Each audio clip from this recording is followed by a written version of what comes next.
ಮಕರ ರಾಶಿಯವರಿಗೆ ಯಾವ ತರದ ಬಿಸ್ನೆಸ್ಗಳು ಸೂಟೇಬಲ್ ಆಗಿರುತ್ತೆ ಅಂತ ನಾವು ನೋಡೋದಾದ್ರೆ ನೋಡಿ, ಮಕರ ರಾಶಿಯವರಿಗೆ ಆ 11ನೇ ಮನೆ ಅಧಿಪತಿ ಕುಜ, 2ನೇ ಅಧಿಪತಿ ಬಂದು ಶನಿ, ದಶಮಾಧಿಪತಿ ಬಂದು ಶುಕ್ರ. ಮಕರ ರಾಶಿಯಲ್ಲಿ ಜನಿಸಿದಂತವ್ರು ಎನಿ ಕೈಂಡ್ ಆಫ್ ಮಾತಲ್ಲಿ ಮಾಡುವಂತಹ ಬಿಸ್ನೆಸ್ಗಳಿಗೆ ಅಡ್ವೊಕೇಸಿ ಆಗಿರ್ಬೋದು, ಅಥವಾ ಜ್ಯೋತಿಷಾನೇ ಆಗಿರ್ಬೋದು, ಅಥವಾ ಕೋರ್ಸ್ಗಳನ್ನ ಕೊಡುವಂಥದ್ದು, ಸ್ಟೂಡೆಂಟ್ಗಳನ್ನ ರೆಡಿ ಮಾಡುವಂಥದ್ದಾಗಿರ್ಬೋದು, ಇವೆಲ್ಲ ಒಂದು ಟೀಚಿಂಗ್ ಪ್ರೊಫೆಷನ್ ಆದ್ರೆ ರಿಸರ್ಚ್ ಮಾಡುವಂತಹ ಕೆಲವು ವಿಚಾರಗಳಿರುತ್ತೆ. ಈಗ ಕೆಲವು ವಿಜ್ಞಾನದಲ್ಲಿ ರಿಸರ್ಚ್ ಮಾಡುತ್ತಾರೆ, ಎಲ್ಲ ಫೀಲ್ಡ್ ರಿಸರ್ಚ್ ಮಾಡೋದಕ್ಕೆ ಮಾಡುವಂತ ವೈಜ್ಞಾನಿಕ ಇದು ಇದೆ ಅವಕಾಶ. ಆ ತರ ರಿಸರ್ಚ್ ಮೈಂಡೆಡ್ ಇವ್ರು ಜಾಸ್ತಿ ಇರೋದ್ರಿಂದ ರಿಸರ್ಚ್ ಮಾಡ್ಕೊಳ್ಳೋ ಗಮನವನ್ನು ಜಾಸ್ತಿ ಕೊಡಬೇಕಾಗುತ್ತೆ.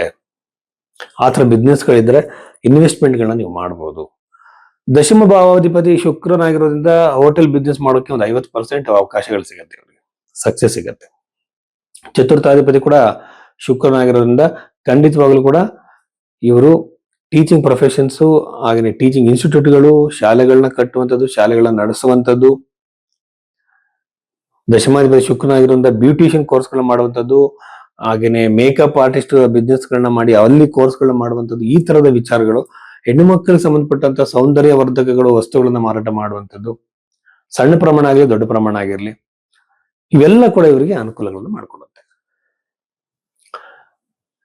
ಜೊತೆಯಲ್ಲಿ ಮಕರ ರಾಶಿಯಲ್ಲಿ ಜನಿಸಿದಂತವರಿಗೆ ಯಾವಾಗಲೂ ಕೂಡ ಒಂದು ಶನಿಗ್ರಹ ಅದರ ದೃಷ್ಟಿ ಹೆಚ್ಚಾಗಿರೋದ್ರಿಂದ ರಿಯಲ್ ಎಸ್ಟೇಟ್, ವೆಹಿಕಲ್ಗಳನ್ನ ಮಾರುವಂತಹ ವ್ಯವಹಾರಗಳನ್ನ ಕೆಲವರು ಮಾಡ್ತಾರೆ. ಇದು ಬಹಳ ಚೆನ್ನಾಗಿ ಆಗ್ಬಾರ್ದು.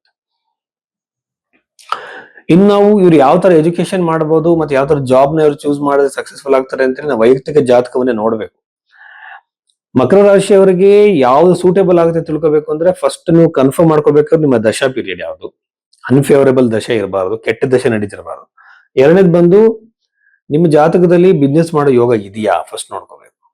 ಅದು ತಿಳ್ಕೊಬೇಕು ಅಂದ್ರೆ ಬಹಳ ಕ್ಯಾಲ್ಕುಲೇಷನ್ಸ್ ಇದೆ. ಯಾಕೆಂದ್ರೆ ಅಷ್ಟಕ ವರ್ಗ ನೋಡ್ಬೇಕು, ದಶಮಾಧಿಪತಿ ನೋಡ್ಬೇಕು, ದ್ವಿತೀಯಾಧಿಪತಿ ನೋಡ್ಬೇಕು.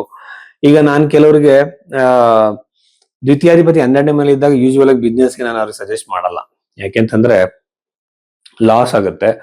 ದೊಡ್ಡ ಸ್ಕೇಲ್ ಅಲ್ಲಿ ಬಿಸ್ನೆಸ್ ಮಾಡ್ಬೇಕಾದ್ರೆ ಮ್ಯಾನೇಜ್ ಮಾಡಕ್ ಆಗೋದಿಲ್ಲ, ಕಷ್ಟಕ್ಕೆ ಸಿಗಾಕೊಂಡ್ಬಿಡ್ತಾರೆ. ಸೊ ಬಿಸ್ನೆಸ್ ಅನ್ನೋದು ಅಷ್ಟು ಅವರು ಫ್ಲೆಕ್ಸಿಬಲ್ ಇರ್ಬೇಕಾಗತ್ತೆ. ಸೊ ಅದನ್ನ ನೋಡಿ ನಾನು ಕ್ಯಾಲ್ಕುಲೇಟ್ ಮಾಡಿ ಅವ್ರಿಗೆ ಹೇಳ್ತೇನೆ ಬಿಸ್ನೆಸ್ ಸೂಟೇಬಲ್ ಜಾಬ್ ಮನಸ್ಸಿಗೆ ಬಂದಿದೆ, ಬಿಸ್ನೆಸ್ ಮಾಡ್ಬೇಕು ಅಂತ ಅನಿಸ್ತಿದೆ. ಈಗ ವಿಡಿಯೋಸ್ ಗಳಲ್ಲೆಲ್ಲ ನೀವು ಬಿಸ್ನೆಸ್ ಮಾಡಿದ್ರೆ ಮಾತ್ರ ನೀವು ಫೈನಾನ್ಷಿಯಲ್ ಹಂಗಿರೋಕ್ ಸಾಧ್ಯ, ನೀವು ಯಾರ ಕೈಗಳನ್ನ ಕೆಲಸ ಮಾಡೋ ಅಗತ್ಯ ಇರಲ್ಲ ಅಂತೆಲ್ಲ ಕೆಲವರು ಪರ್ಸನಲ್ ಡೆವಲಪ್ಮೆಂಟ್ ಮಾಡೋರು ಹೇಳ್ತಿರ್ತಾರೆ. ಬಟ್ ಏನಾಗತ್ತೆ ಅಂದ್ರೆ ಬಿಸ್ನೆಸ್ ಅಲ್ಲಿ ಸರ್ವೈವ್ ಆಗೋದು ತುಂಬಾ ಕಷ್ಟ ಇರುತ್ತೆ. ಮತ್ತೆ ಎಲ್ಲರಿಗೂ ಬಿಸ್ನೆಸ್ ಮಾಡಕ್ ಆಗಲ್ಲ. ಜಾಬ್ ಅಲ್ಲಿ ಸ್ಯಾಟಿಸ್ಫೈಡ್ ಆಗಿ ಆರಾಮಾಗಿದ್ದೀರಾ ಅಂದ್ರೆ ಹಂಗೆ ಮುಂದುವರಿ. ಎಲ್ಲರಿಗೂ ಬಿಸ್ನೆಸ್ ಮಾಡೋ ಮನಸ್ಥಿತಿ ಇರಲ್ಲ. ಕಂಪೇರ್ ಮಾಡ್ಕೊಳ್ಳೋದೇ ತಪ್ಪು. ಇನ್ನೊಬ್ಬ ವ್ಯಕ್ತಿ ನಮ್ಮನ್ನು ಕಂಪೇರ್ ಮಾಡ್ಕೋಬಾರ್ದು. ಕಂಪೇರ್ ಮಾಡ್ಕೊಳ್ಳೋದ್ರಿಂದ ಅನವಶ್ಯಕವಾಗಿ ನಮಗೆ ಟೆನ್ಷನ್ಗಳು ಜಾಸ್ತಿ ಆಗುತ್ತೆ ಹೊರತು ಅಲ್ಲೂ ಕೂಡ ಎರಡರಲ್ಲೂ ಕೂಡ ಸಕ್ಸಸ್ ಆಗೋಕ್ ಸಾಧ್ಯ ಆಗಲ್ಲ.